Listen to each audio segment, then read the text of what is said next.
Welcome to the HerpCore History Podcast, presented to you by Little Shop of Horrors. Feel free to reach out to us on any of our social media platforms for any of your feeder needs.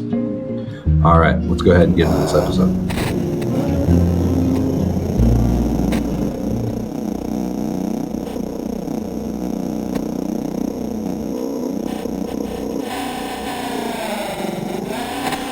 So in today's podcast, we're going to be doing something a little bit different, where we're going to go through and highlight some of the creepy and scary things that some of the past guests that have been on this podcast and some new faces have seen out in the field. So enjoy this compilation of different creepy stories. All right, have a good Halloween, everybody. Be safe.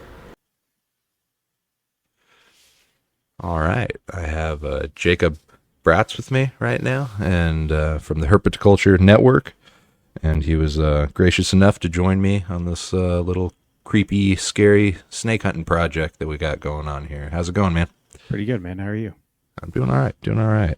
So, what are some of the scarier things you ran into when you're out in the field?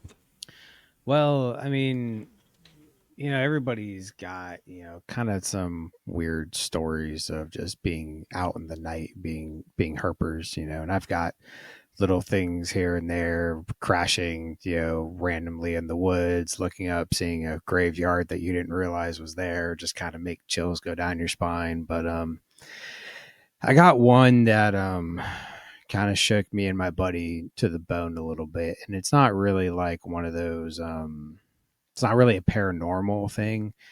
It's more like, I think somebody had ill intentions and the whole thing was just super, super weird. Huh. So me and his name's Sky. I do flip and tin with him on my HerpCore Network. Skylar Williams with Hail Scales. We were out herping in South Florida, and if you've herped South Florida before, you've probably heard of Loop Road. And if you have herped Loop Road, you probably have a story. And this one's ours. So Sky was kind of hyping it up of like, dude, you don't know, this road's weird. And I've heard a lot of people talk about how weird things have happened on the road. And I'm like, yeah, dude, I don't care. I've been herping backwoods since I was a kid. Like, I ain't worried about it, So we get on this road and we were out there we got there while it was still light out. And found a couple things. The first thing weird that happened was weirdly a frog. Like this frog did this really weird like turn mid-air, like it changed direction in the air, and we both saw it and we're like, did you see that? And he was like, I wasn't gonna say anything, but did that thing just turn to the right in the air? And I was like, yeah, okay, yeah, it was just kind of a random thing. So yeah, whatever. It was just kind of weird. Like some of the animals were acting weird. Like there was an owl that was really low to the ground and staring at us. We're able to like walk right up to it. And just this whole thing. But and if you've been out there, like Loop Road is very like the Glades Have Eyes type of feel. There's like really old houses like on stilts and on floats, just in the water right there, especially as it gets kind of dark. It's just kind of eerie out there. It's an extremely long dirt road. And so we're going down this road and we passed by, I think it was two different cars. One of them was just like kind of weird. As soon as we passed him, he hit the brakes and like stopped and like started backing up. And we're like, probably just a coincidence. And so we're herping. We found a couple snakes just driving, and by now it's like dark out. And Loop Road is, like I said, very long, but in parts of it, it's also very straight. So we look, if you road cruise a lot, you're always looking in your mirror to see who's behind you, car coming up, and way back in the distance, we could see like a blob of headlights. Like it was way back there. We're like, oh, okay, well that sucks. We'll let him around whenever he gets up here. And I tell you, it wasn't. And we kind of hit a curb, so we couldn't see him. And dude, I wouldn't. It wasn't even 2-3 minutes. All of a sudden, we look up, and this car is like right behind us. I'm talking like on our ass before we even realized it, you know? Yeah. And we both were like kind of sketched out, and Sky was like, okay, no, that's weird. No, we're not doing this. So Sky kind of starts to floor it. And this is like a 1 lane scenario. There's areas that are wide that you could probably get around somebody. But once we started going, this guy started going. And next thing I know, we're both doing like 50 miles an hour down this bumpy dirt road. Ugh. And when I tell you this guy was right behind us, like he was right there. I thought he was going to rear end us. He kept like kind of scooting around. This guy was like, no, you're not going around me running off this road. So we're going. I mean, and at this point, we're like, nope, screw it. Like we're getting out of here. And we still have miles to go down this road. About halfway down the road was the next like really weird thing. We look over and there's a group of younger people. There was probably 10 of them there, and there were only about 2 cars. They were all wearing these like black cloaks thing, and they had a fire going about 10 feet in the air, and they were all circled around it, just kind of standing there. And every one of them just watched us drive by, you know, and meanwhile this car's like right behind us, and I'm like, okay. And the car behind us isn't doing anything. He's not flashing his high beams or honking the horn like something's wrong, or that he's trying to get out of there because he's trying to get somewhere. And he obviously didn't stop for these people if something was wrong. So we were just kind of like, okay, this is something weird's going on. And the whole time I'm like, maybe we're just being paranoid, you know, because I do that. I get really paranoid about seeing people in the backwoods. You know, I don't like it. Leave me alone. Yeah, 100%. And so the whole time I'm like, maybe I'm just being paranoid. Like maybe this dude's just trying to get out of here. But this is the part that like really shook me the most. Like the guy coming up behind us was like super fast, was really weird. The people doing some sort of seance around this fire in the middle of this road was super, super weird.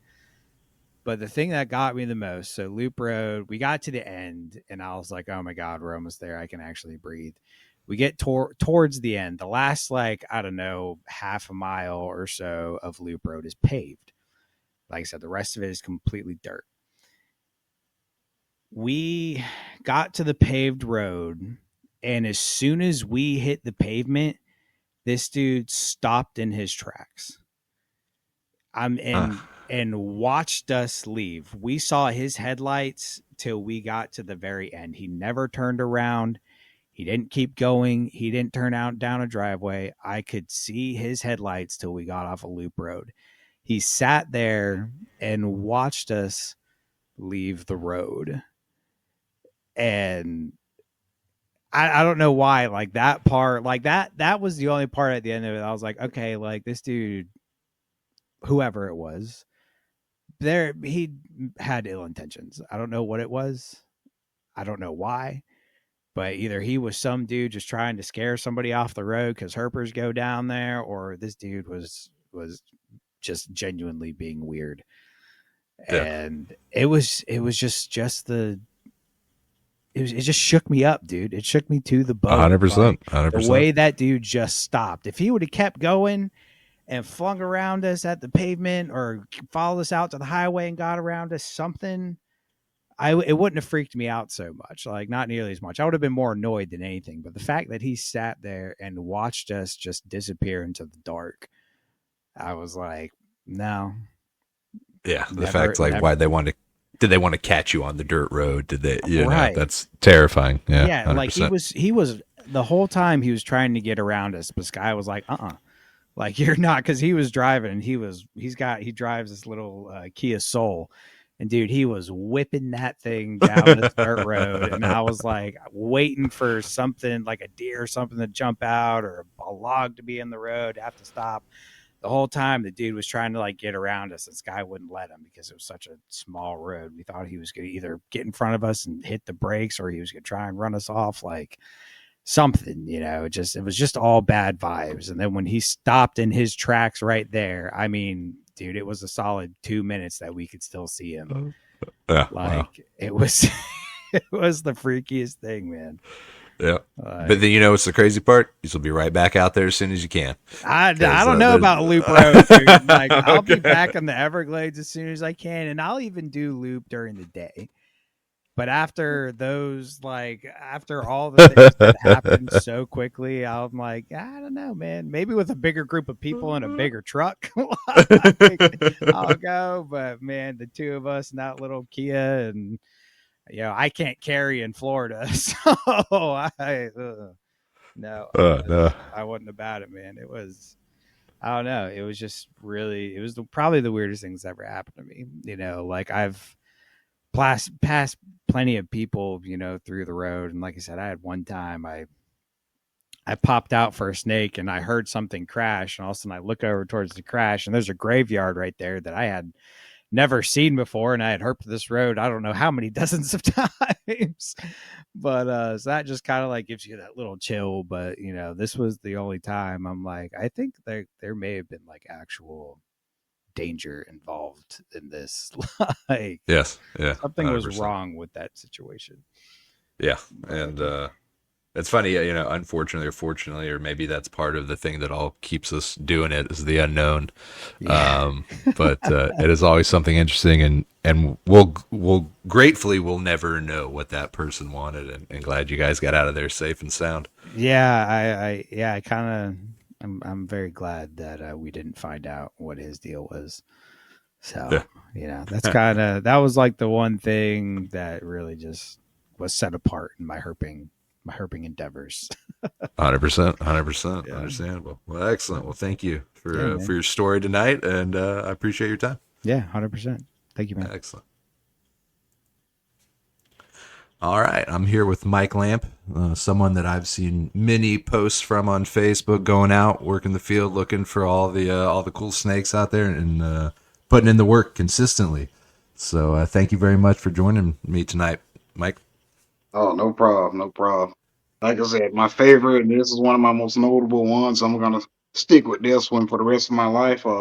This one began in South Georgia. Yeah, it began with me in South Georgia in the middle of the night, looking to flip Eastern chain king snakes. Um, I stumble on this farmer's property, and I mind you, it's 11 o'clock, midnight. Um, I've had to cross a river. I've had to cross the Flint River and sneak past a few of his dogs just so I could get to a bunch of 10. And this 10, I mind you, I had never, I mean, it was a stupid move on my behalf, but I had never seen the 10 in daylight. I'm just taking them, I'm just winging it, looking at this 10 from Google Earth and thinking, oh, yeah, I mean, it's probably going to have a king under there. And out of all the times, I decided to go at midnight. So I managed to get across the river by some railroad tracks. I take a railroad bridge across this river and I squeeze under some fences. They had like the little mild barbed wire fences. And I'm finally at the tent. All I have is this like wonky flashlight. It was good for nothing. And it was enough to see some 10. And I got this large amount of 10 that he had laid on the ground. You could tell it had been there for years and no telling how long. And all of a sudden, the first thing I flip is this small copperhead. And I mind you, the dogs have been barking. The dogs have been barking for who knows how long since I'd arrived.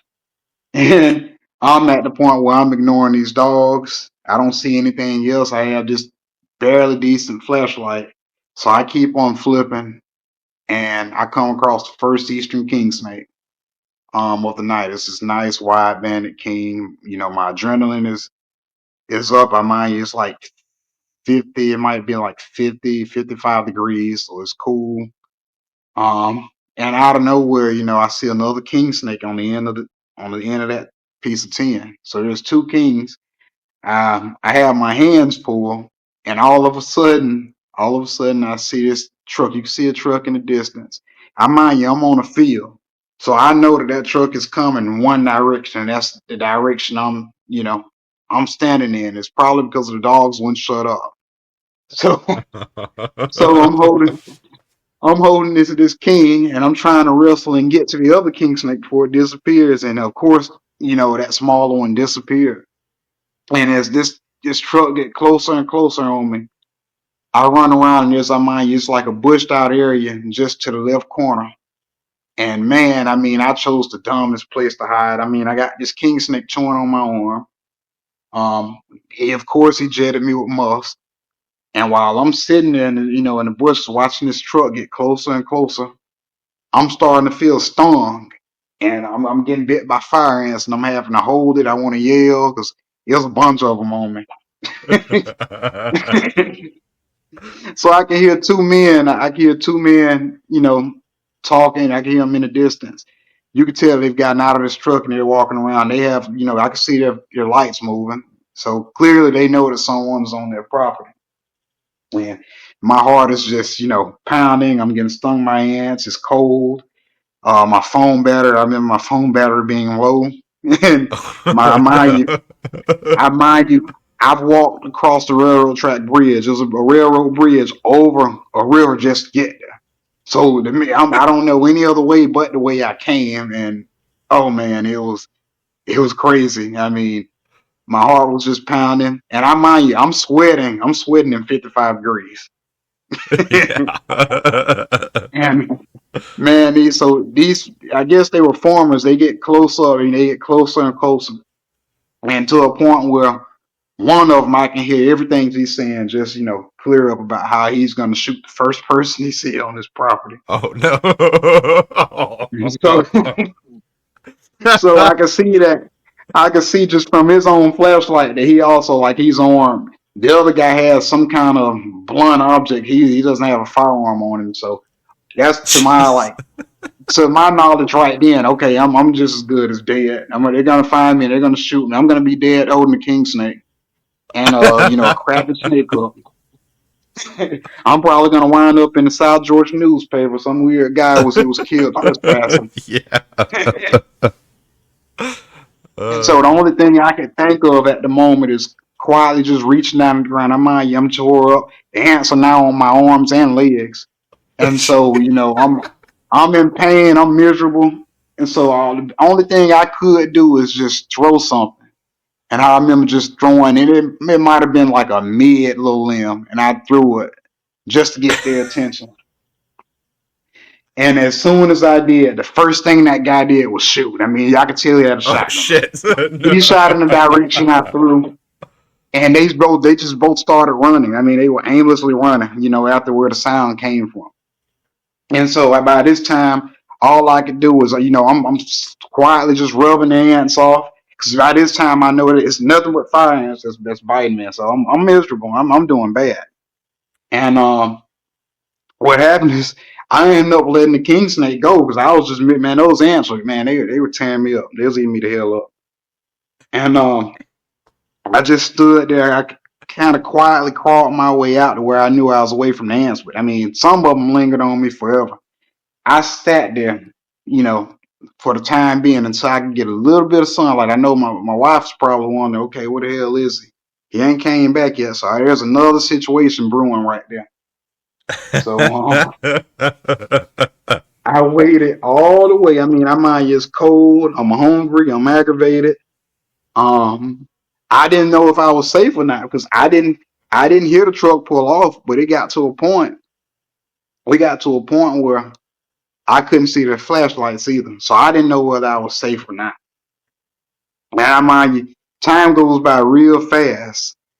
Once you kind of calm down, time goes by real fast. And I remember the sun getting ready to come up. I could see that the guys had left. One of the guys that had the little blunt object, the blunt weapon, he left it, and I could see where the tires, the trail of the tires as the truck left. So I'm guessing they gave up. But man, I thought I wasn't gonna make it on that property that night. Oh, yeah. And then this shows you how silly king snake lovers can be. I mean, the average Joe would have left. The average Joe would have took his ass back across the river, got in his car and left. I decided to continue flipping the 10 because I mean they're gone. I mean, obviously my life ain't in danger no more. And I went back to flipping 10.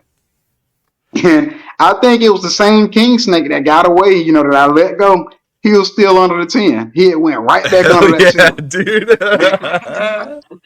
Oh my gosh! But uh, for the moment, I didn't think I was gonna survive that night. I didn't. But I went home. I was in the doghouse, of course. I had trouble waiting on me when I got home. Um, I get home with my arms swelling up, my legs. Oh my gosh, man! It looked like it looked like I had been bitten by something. I had welts everywhere. I had ticks on me. I was doing bad. I think the first thing I did, if I remember, was I didn't even eat when I got home. First thing I did was I went straight to the shower, and after I got out of the shower, I went to sleep. That was it. I was done. dude, that's hilarious. That's First time, I think that's the first and only time I've ever sweated in 55 degrees or 50 degrees. yes, sir. I would have been too. I would have been too. Well, excellent, excellent. Thank you so much for sharing that story with us, and I'm glad you're okay. I'm glad you're okay, man. We get ourselves in so many predicaments out there. Yes, sir. Hey, and we'll be right back out there as soon as we can. So excellent. Well, wonderful. Thank you so much for sharing your story with us tonight, and thank you for being here. Oh, no problem. No problem.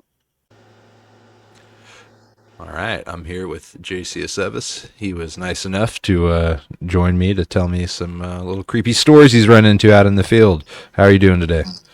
Doing great. Thank you for having me. Excellent, excellent. So, what are some of the creepy things you've ran out or run into in the field? I mean, it's been several things, but I think one kind of trumps the other ones. It was back in 2019, and me and my buddy Gilbert went out to West Texas. Um, it was early June, and we decided we were going to hit Highway 277 uh, north of Del Rio. So we went ahead and got in the car and went up there, and we were shining cuts all day. I mean, all night. Um, and later in the night, maybe 3 or 4 in the morning, we were up in what it's the spot called the Big Hill, up on 277. And so we got out of his Jeep. He took one side of the cut. I took the other side of the cut. And I didn't even really get much of the cut done when I started hearing a noise. And it sounded like kind of like a bird distress call. Um, but it sounded more like a mammal. So I was like, what is that? It was a squealing and whistling type of noise. And I was like, what's going on? I kept shining my light at it, and I would see the trees shaking as this thing was making that noise. I've never heard that noise before, Yeah. and it was it wasn't scary. It was just like, what is that? Like it didn't sound scary. And so my buddy did his side of the cut, and then came to my side of the cut and was like, "Hey, what's going on, man? Why are you just staring or chilling over here while I'm shining the cut by myself?" And I was like, dude, there's something right there making a weird noise, and we both heard it, and it kept doing it. And next thing we heard was goats coming down, because this, trying to paint the scenario, it's road cuts. I'm sure most herpers will know what a road cut is. Um, when they build the roads, they dynamite the mountains, and that's how the rock gets exposed on either side of the road, and that's where you go and look for Alterna in West Yes, sir. Texas. And behind this particular cut, there was a big mountain. It's called Big Hill. It's really tall, and so we started hearing these goats coming down, and then we're like, "What's going on?" And then we heard stuff being thrown at them, like bottles and glass and rocks being thrown at them, and we're like, What is that?" And then next thing we hear is a primate howl right behind where that noise had been coming from. I mean, it was like woo, like that. And we're like, okay, what's going on? And then from the other side of the cut, behind us, we hear a response call, another one doing the same noise. Yeah. And at that point, we're like, okay, we need to get the heck out of here. We don't know what's going on. We don't know if it's people or if, I mean, I don't think it was people because, I mean, 3, 4 in the morning and there's nobody around. I mean, we're the only ones around. Yeah. So we're like, okay, we need to get the heck out. So we just hauled butt out of there. And yeah, Well, that's that's it. yeah. I mean, I think I'd be doing the same thing in that situation. Time to push on to the next one. Yeah, you never know, and that's the fun part about herping, right? Is it's always a different adventure, and you never know what you're going to run into. Yeah, you never know. You never know. Well, So, excellent. Well, good. Thank you so much for coming on and sharing that story, and I'm looking forward to sharing it. Thank you. all right, sounds good, buddy. You're welcome. Excellent. All right. I'm joined by Mr. Mike Pingleton. Thank you for being here. I appreciate it. Nice to be here again, Lewis. Excellent. Well, let's hear your herping story. This is a downright creepy herping story, and I offer no explanations for this. This happened probably in the aughts. I think maybe 2007 or 2008. I think I was trying to think about this before we started talking because the memory is a funny thing. But I was driving back from Kansas, the state of Kansas, on a herping trip with my good buddy Steve Coogan. Sadly, Steve's no longer with us. He was a great friend, and he was driving his little truck, and I'm in the passenger seat, and it's a long drive from Kansas to Illinois, let me just tell you. And we get to just east of St. Louis. We're on I-70, and it's night, and it's foggy. And this is, I think this is probably early May, if I remember right.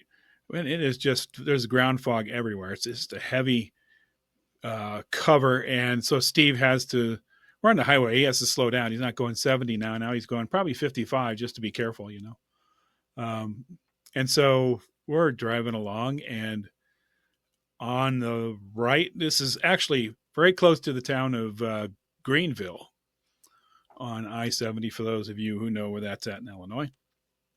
And I saw movement on my side of the truck. On the right side of the truck, I saw a pair of legs run into the highway.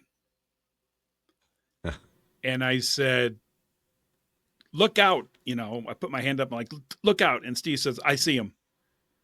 And he slowed the car down, and these legs ran in front of the car. Just like a dark, all you could see, a legs up to the where the torso starts. So running, and and it vanishes in the fog off to the left of the truck. And I said, did you see that, Steve? And Steve's like, "It was just legs." And I said, "Yeah, it was just legs." And it wasn't that foggy where the legs wouldn't be the legs would be visible and the rest of the body would not be visible. That was just absurd. But the conversation in the truck got kind of quiet for a while. Yeah. And every once in a while, when Steve and I would get together, where we'd be driving by that spot, and we were like, "See any legs?" No.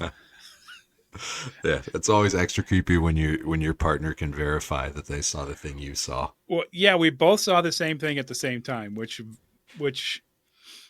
validates and vindicates, but it also puts the creepy right back into it. Yes, sir. For sure. So, I'm open-minded. I've had other experiences in my life. I'm not in any way denying that there could be something going on there that's I don't understand. It's unexplained, but it was certainly a very strange 2 or 3 second experience. Yes, sir. Sure. Yeah, that would have you crapping yourself for sure. Well, excellent. Well, thank you so much for coming on and telling that story. Okay. Appreciate your time. That was I don't really have a lot of other outside experiences like that, but that was a good one. I haven't seen Bigfoot yet, but I'm still looking for that. There you go. There's always a chance. We'll always be looking. Yeah. All right. Well, thank you very much. All right. Sure. Something a little different. Hopefully we'll continue this throughout the years. Getting everybody's fun, interesting stories from the field. Well, again, thank you to everybody that participated in this, and thank you for everybody that's listening, and I look forward to the next thing. I'll catch you guys later. Bye. Let me zoom out on you here. Okay, you got a message for the time capsule? Yeah, and it's simply this. My prediction for you is that even though you'll forget all about this in some way consciously, next summer at about this time, you'll remember to return.